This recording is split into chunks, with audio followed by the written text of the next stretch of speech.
does it work? Why is it successful? And then ultimately we need to look at the spiritual implications of this system.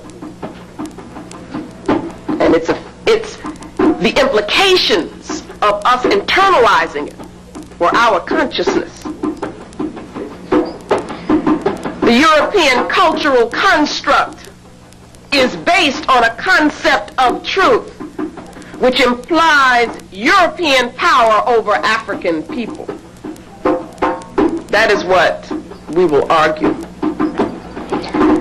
Their energy comes from destruction, and it becomes destructive, and it is destruction. They are the destroyers, as Aikwe Armah would tell us. Get and read the book 2000 Seasons. Their culture is a culture based on death without rebirth. They are the desert which knows no giving. The system of domination is successful because everything in the culture works for one single purpose, and that is the achievement of European power.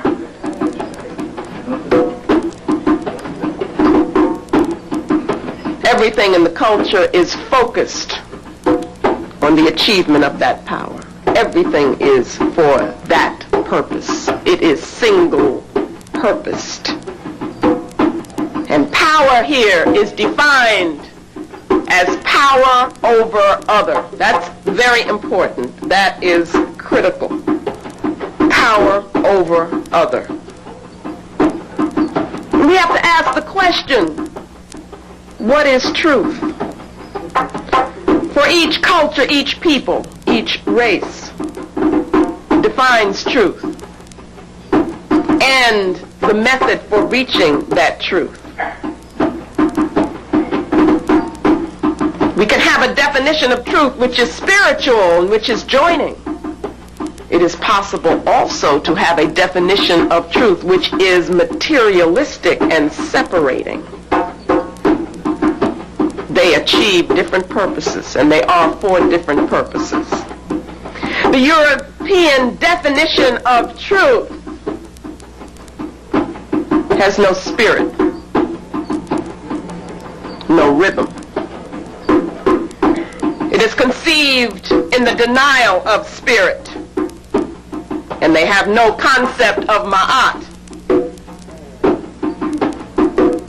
They have defined truth in the image of who they are. And who is YURUGU? What did we say about YURUGU? Incomplete. The incomplete being.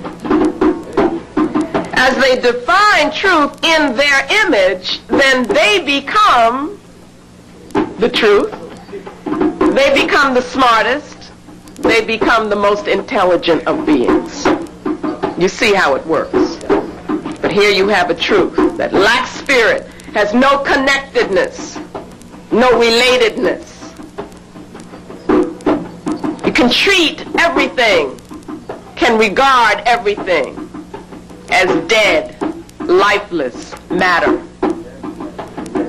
as the object. The concept of the object is extremely important in understanding European thought and how that thought sets the world up for their power. The object is that which can be manipulated, that which can be controlled. It is a thing.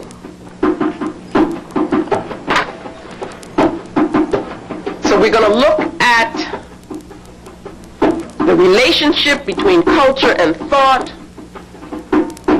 We're going to demonstrate how this Asili analysis works. We're going to understand how Europeans have, through their thought system, restructured reality, restructured the world in their image, an image which is spiritually deficient.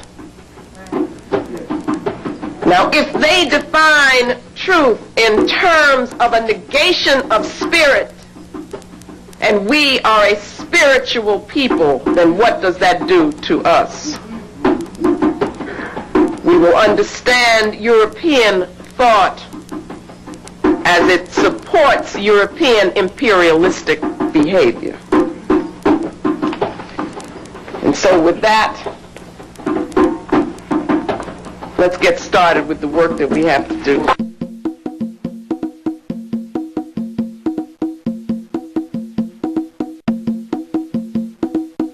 An energy that feeds off of tension, off of conflict.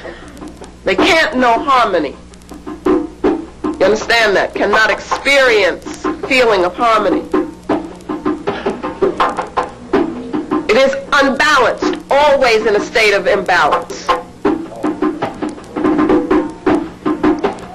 At the same time, well, let's move to the utamawazo on the right-hand side.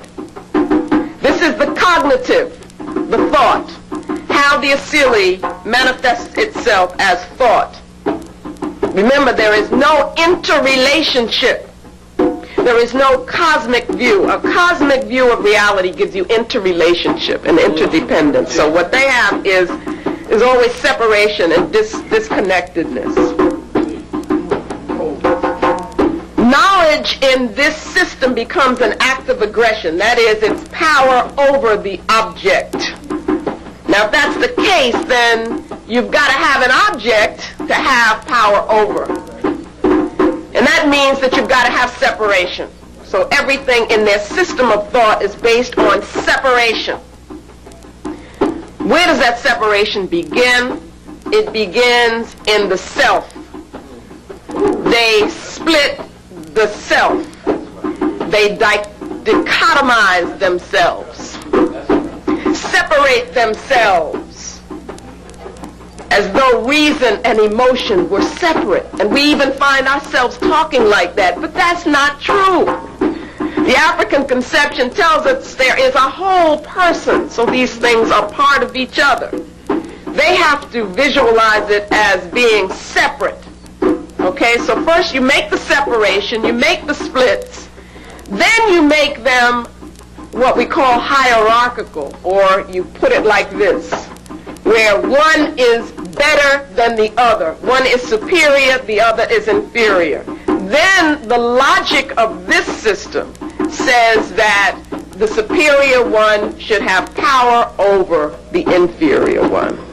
Okay, the one that you value should control the one that is devalued.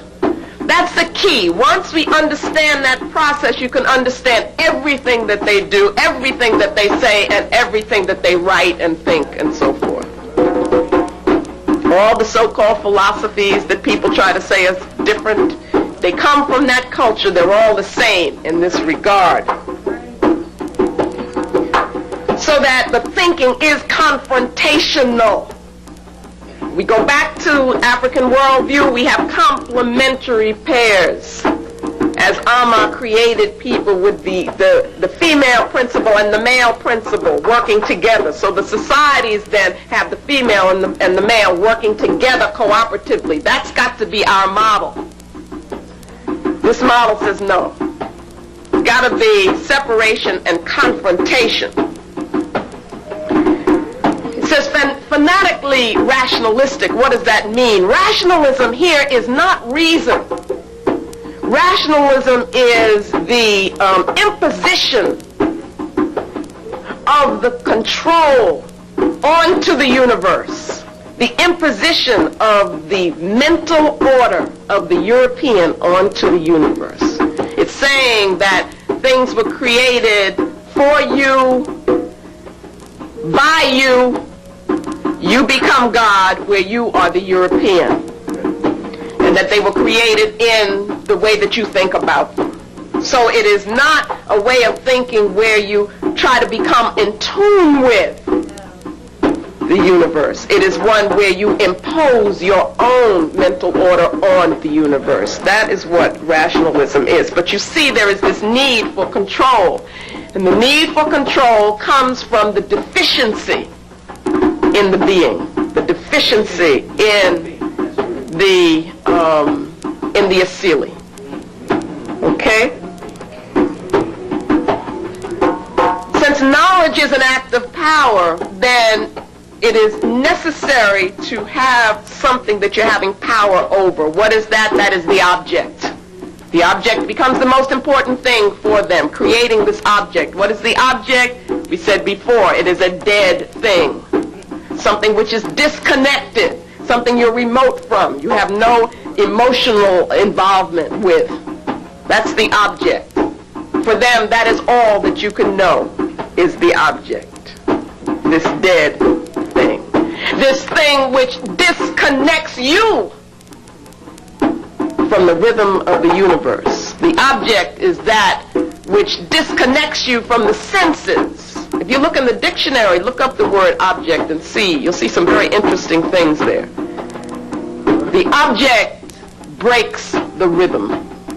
It is the rhythm that the European cannot deal with. And so what they have to do is to reconstruct things so that they have the illusion that, well, I don't have to deal with that. That's okay, and I can know truth. So they redefine truth.